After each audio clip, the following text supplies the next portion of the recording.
Oke, halo teman-teman semua. Oke, biasanya saya lebih seringnya itu interaksi lewat video di YouTube atau mungkin live di YouTube. Jadi biasanya itu adanya live chat ya. Tapi di sini malah orang beneran. Nah, untuk memulai presentasi ini, mungkin aku akan memberikan beberapa pertanyaan terlebih dahulu, teman-teman. Ada yang tahu ini siapa? Oke, benar. Ini adalah Elon Musk, CEO dari Tesla, perusahaan mobil listrik paling top di dunia. Kemudian CEO dari SpaceX, perusahaan roket eksplorasi luar angkasa.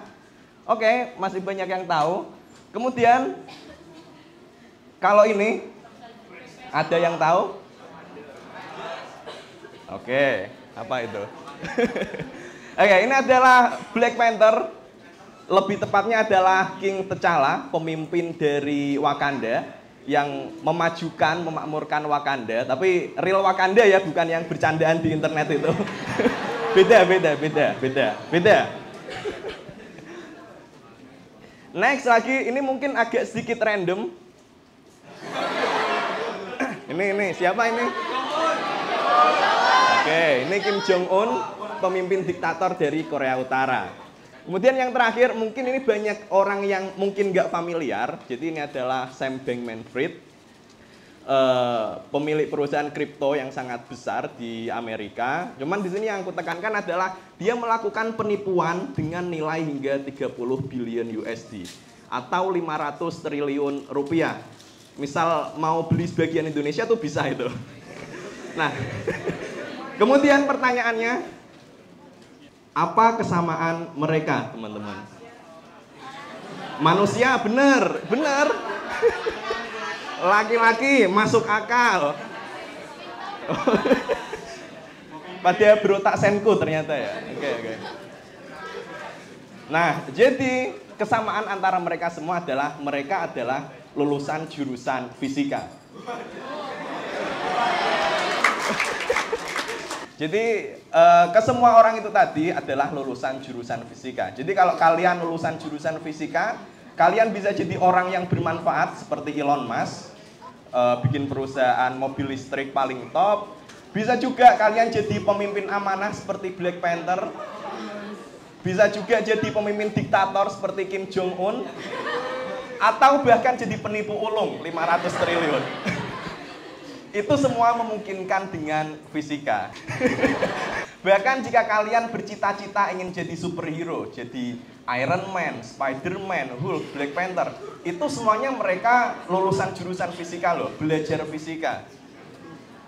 Atau kalau kalian pengen berotak senku, pengen sepinter Conan dan lain sebagainya, itu kalian perlu untuk belajar fisika.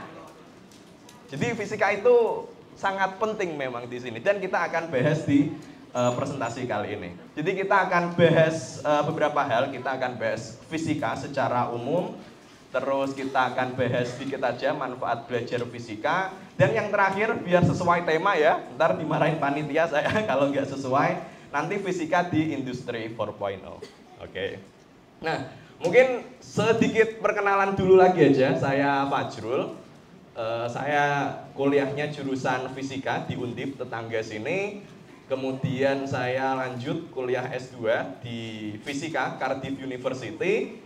Dan untuk bidang saya sendiri, saya lebih ke komunikasi sains, terus di fisika komputasi dan astrofisika. Itu untuk bidangnya.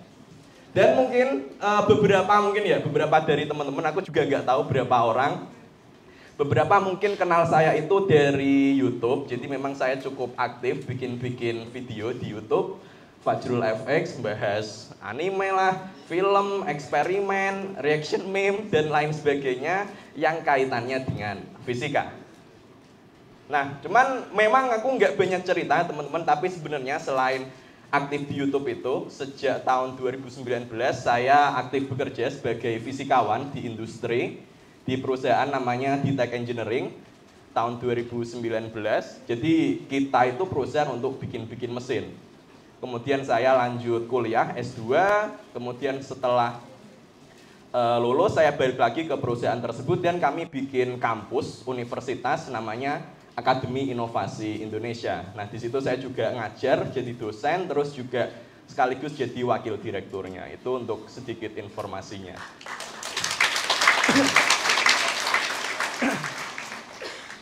Oke, kita langsung masuk ke pembahasan intinya. Kita mulai dari sini. Ini recall dikit aja. Pertanyaannya, apa itu fisika? Ada yang mau jawab? Silahkan angkat tangan. Nanti ada hadiah buku. Silahkan. Silahkan, Mas yang baju batik, silahkan.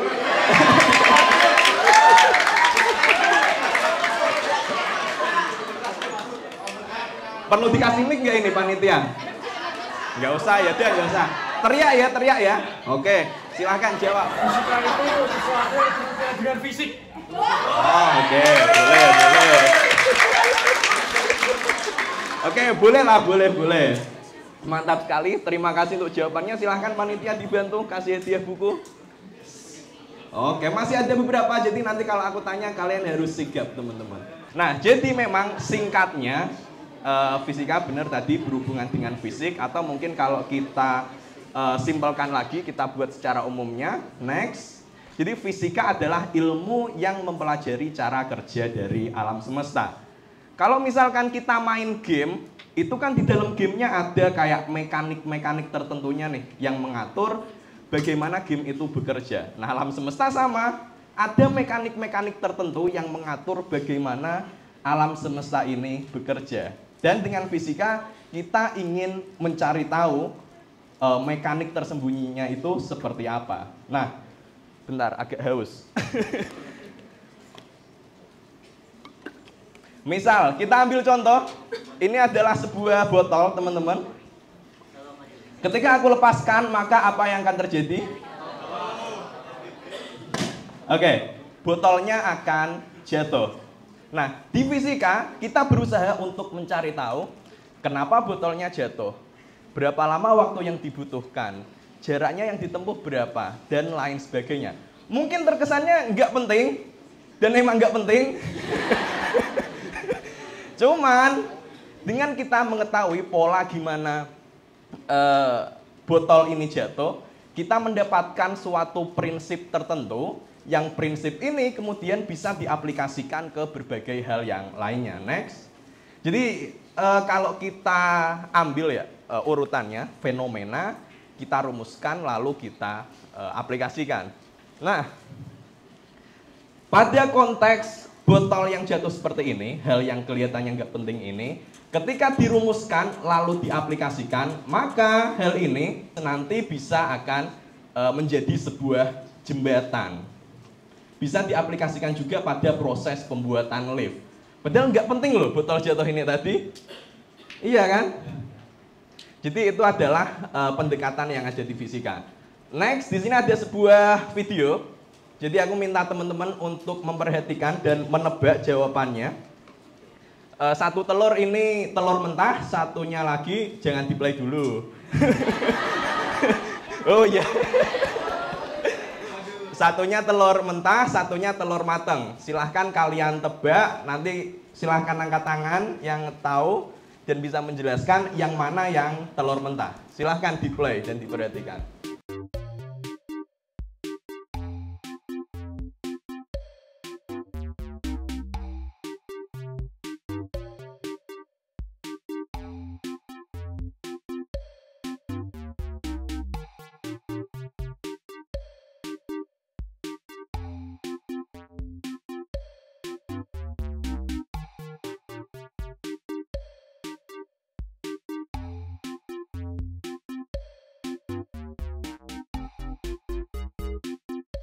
Udah cukup jelas? Oke, pertanyaannya yang manakah yang telur mentah? Ada yang mau menjawab dan menjelaskan analisisnya? Oke, silahkan Mas yang di sana. Teriak aja biar cepat. Mentah akan berputar lebih singkat karena kuning telur yang di tengah akan bergerak menuju ke pinggir telur gitu. Berarti jawabannya yang telur satu apa telur dua? Yang lebih sebentar lebih sebentar lebih kedua. Oke, benar. Selamat kasih hadiah buku. Oke, jadi memang benar telur yang mentah adalah telur yang kedua. Kita balik lagi ke slide-nya. Mungkin untuk menambah sedikit penjelasan kenapa kok telur kedua, karena ketika diputer, lalu dipegang, diberhentikan, lalu dilepas lagi, dia masih bisa berputar lagi. Karena di dalamnya bagian telurnya itu masih berputar dalamnya walaupun diberhentikan dari luarnya. Mungkin terkesannya ini nggak penting, muter-muter telur buat apa, tapi dari sini nanti kita bisa memahami prinsip kekekalan momentum sudut, yang mana prinsip ini juga adalah prinsip yang dipakai di proses penyeimbangan drone. Itu pakai prinsip ini, atau bahkan proses untuk penyesuaian manuver pesawat luar angkasa, itu juga pakai prinsip yang sama, hukum kekekalan momentum sudut. Walaupun nggak penting muter-muter telur ini, tapi ketika dirumuskan, lalu kemudian diaplikasikan, ini jadi hal yang sangat menarik. Jadi memang fisika adalah sebuah bidang yang sangat luas. Jadi kalau kita lihat di bidang transportasi, kemudian energi, kesehatan, atau kemudian telekomunikasi, semuanya itu adalah ada fisika di baliknya. Nah, jadi semuanya memang ini adalah terkait dengan fisika. Nah, kemudian dengan semua hal yang disampaikan ini tadi, perumusan, pengaplikasian, dan lain sebagainya, kemudian yang jadi pertanyaan adalah, fisika itu mudah dan menyenangkan, bukan? Benar sekali. Ada yang mungkin merasa fisika itu mudah dan menyenangkan? Oh, ada. Kalau yang susah? Mana? Nggak ada tuh. Oh, cuman dikit ternyata. Oke. Kalau mungkin aku bilang fisika itu mudah dan menyenangkan, mungkin aku berbohong, teman-teman. Karena memang di fisika ada bagian mudahnya, tapi yang susah jauh lebih banyak. Ada bagian yang menyenangkan, tapi yang memusingkan jauh lebih banyak, kan? Tapi poinnya bukan di situ, teman-teman. Karena memang, misal kita ketika ada pembahasan tentang black hole, alam semesta, dan lain sebagainya, kita melihatnya, wah keren banget nih. Wah, alam semesta ada black hole ya di luar sana. Memang keren, tapi ketika kalian mulai masuk ke perhitungan, kayaknya kalian pusing deh, nggak jadi keren-kerenan lagi deh, teman-teman. Jadi poinnya sebenarnya fisika itu bukan mudah atau susah, karena yang bikin fisika menarik itu adalah karena fisika itu menantang kalau menurut saya. Misal, di sini ada yang main Mobile Legends. Oke, lumayan banyak ya. Pertanyaannya, Mobile Legends itu mudah atau susah? Oh. Oh, tergantung timnya dan lain sebagainya. Jadi mungkin ada yang anggap mudah, tapi lebih banyak yang anggap susah kalau timnya nggak cocok, kan? Tapi tetap ada main, kan? Kenapa? Karena Mobile Legends ini menantang. Ada bagian mudahnya, ada bagian susahnya, tapi kalau berhasil ini sangat memberi kepuasan tersendiri gitu loh. Dan fisika sebenarnya juga sama, bukan tentang mudah atau susahnya, tapi fisika itu menantang ketika kalian berhasil untuk mengotak-ngatik, kemudian mencari esensi dari suatu fenomena, perumusan, atau menyelesaikan soal dan lain sebagainya. Itu adalah menariknya fisika, adalah karena fisika itu menantang, teman-teman. Itu kalau menurut saya. Next. Oke. Mungkin beberapa waktu yang lalu sempat rame nih film Oppenheimer. Ada yang udah nonton? Oke. Oke, jadi ini Oppenheimer. Oppenheimer ini adalah pemimpin untuk proyek pembuatan bom atom pertama di dunia dari Amerika. Nah, pertanyaannya, ketika Oppenheimer ini mengotak-ngatik atom, mengotak-ngatik fisika di balik benda-benda kecil itu, apakah membuat atom ini mudah dan menyenangkan? Mudah tentu saja enggak, menyenangkan bisa jadi. Jadi menyenangkan untuk menjatuhkan bomnya mungkin bisa jadi, cuman memang ini enggak mudah, teman-teman. Tapi nyatanya Oppenheimer tetap melakukan itu karena memang fisika itu menantang, teman-teman. Oke, next selanjutnya kita mulai masuk ke pembahasan apa sih yang bisa didapatkan dari fisika. Baik itu mungkin belajar fisikanya itu sendiri atau mungkin juga kuliah di jurusan fisika. Maka setidaknya ada beberapa hal yang udah saya tulis di sini. Pertama yaitu adalah terkait dengan kerangka berpikir mekanis. Ketika kita belajar fisika, kita bisa melihat dunia ini tuh menjadi sesuatu yang sangat logis, sangat menarik, kerjanya mekanis. Misal nih, ketika saya lihat lampu seperti ini, yang di pikiran saya itu mulai dari ada elektron mengalir di kabel, kemudian di sini terjadi eksitasi elektronnya, kemudian melepas foton, cahayanya dilihat. Ini sangat mungkin nggak semua orang bisa melihatnya, tapi ini hal yang sangat menarik ketika kita udah memahami fisika. Jadi kita bisa melihat dunia ini menjadi sesuatu yang sangat logis. Tentu untuk hal yang fisik ya, kalau metafisik itu beda lagi nanti. Kemudian juga problem solving, karena memang di fisika, misal nih ada sebuah bola di bidang miring. Maka kalau di fisika kita dilatih untuk problem ini digambar diagram gayanya. Setelah digambar diagram gayanya dipecah ke sumbu X, sumbu Y. Kemudian masing-masing sumbunya diselesaikan persamaannya sampai jadi solusinya nanti didapatkan. Jadi sebuah problem kalau di fisika kita dilatih untuk memecahnya menjadi persoalan-persoalan kecil yang bisa diselesaikan dengan mudah. Jadi ini bisa terlatih dari sini. Kemudian juga kemampuan pemahaman teknologi, misal kayak tadi ada yang sempat tanya tentang Nikuba. Nah kalau kita belajar tentang fisika, kita bisa langsung tahu, ini beneran gak sih, dan lain sebagainya. Itu terkait dengan manfaat fisika, dan kemudian next, kita masuk ke penerapan fisika di industri 4.0. Nah, mungkin ini singkat aja karena tadi Bu Eli juga udah membahas tentang industri 4.0-nya itu sendiri. Cuman di sini kalau kaitannya dengan fisika, maka bidang yang paling berkaitan seenggaknya menurut saya ada 4 ini. Automation, otomatisasi, kemudian ada material science, ada data science, dan quantum computer. Oke, ini adalah bidang yang paling nyambung sama fisika, kaitannya dengan industri 4.0. Nah, di sini saya akan lebih banyak fokus ke bagian automation karena memang ini adalah hal yang udah saya kerjakan. Memang saya bidangnya di automation ini, jadi saya akan fokus di bagian automation. Next. Nah, tadi sudah dijelaskan memang industri 4.0 itu kaitannya nanti ada otomatisasi, IoT, dan lain sebagainya.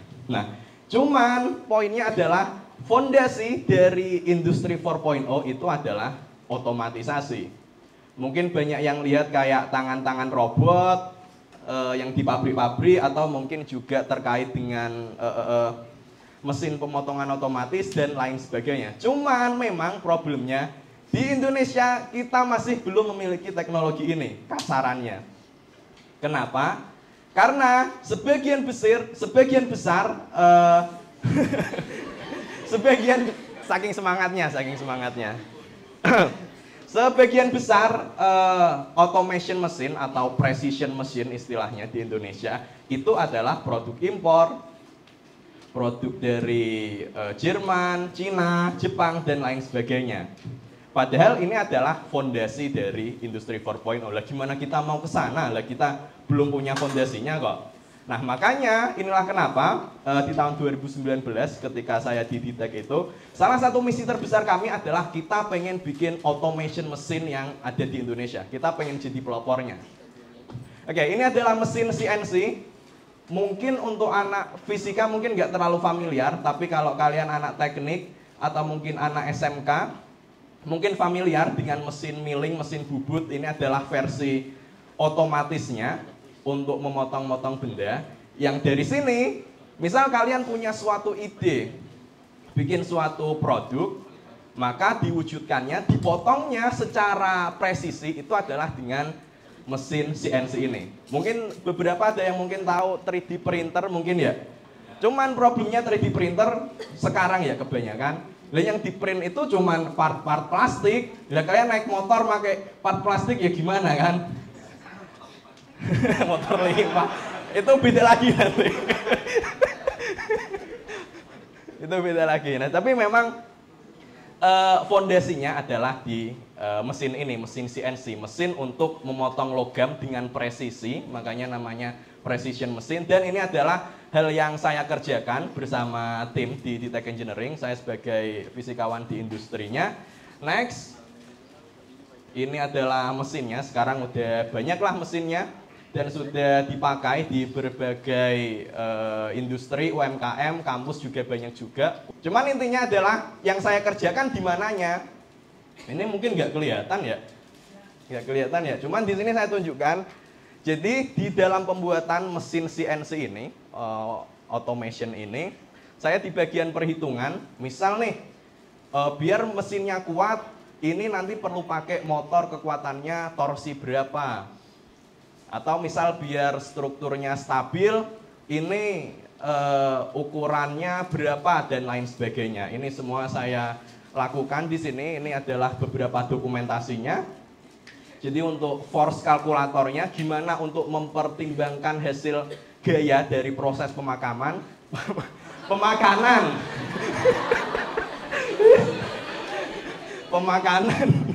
pemakanan logamnya itu bisa dihitung dengan formula yang di sini saya bikin di sini, teman-teman. Termasuk algoritma untuk controllernya itu beberapa juga dari yang saya kerjakan di sini. Dan ini ngerjainnya simpel, teman-teman. Cuman perlu kertas, kemudian pulpen, diotak-atik mekanika dasar gitu, sampai kemudian jadi perumusan seperti ini. Yang perumusannya kemudian next. Ini saya tunjukkan, ini folder asli di laptop saya. Jadi setelah kemudian saya nulis-nulis formulanya di kertas, tinggal saya bikin versi Excel-nya. Kemudian dari sini nanti tim engineer tinggal masukin angka, langsung keluar hasilnya lah. Kurang lebihnya seperti itu. Jadi mungkin kadang kita mikir, oh, black hole, apa ya, galaksi dan lain sebagainya. Cuman sebenarnya penerapan fisika, apalagi di industri itu simple kok. Ini mekanika dasar. Kalian mungkin yang masih semester 1 mungkin juga pada bisa ngerjainnya. Cuman memang tantangannya adalah gimana kita mengambil asumsi yang tepat pada proses analisis ini. Itu yang jadi PR besarnya sebenarnya. Dan next lagi aja, itu cuman beberapa dokumentasi itu pas bikin kaliper untuk rem sepeda motor, kan ada perhitungan hidroliknya, itu juga di situ saya terlibat. Dan kesimpulannya, capek juga. Kesimpulannya mungkin kalau aku rekap dari awal tadi, maka fisika adalah ilmu yang mempelajari tentang cara kerja dari alam semesta. Yang dari sini kita melihat suatu fenomena, melihat perumusannya, lalu kita aplikasikan. Fisika itu bukan hal yang mudah atau susah, tapi fisika itu menantang dan menyenangkan. Oke, boleh. Oke, dan mungkin itu dulu aja teman-teman untuk video kali ini. Untuk presentasi kali ini, silakan saya kembalikan lagi ke moderator untuk tanya jawab. Terima kasih.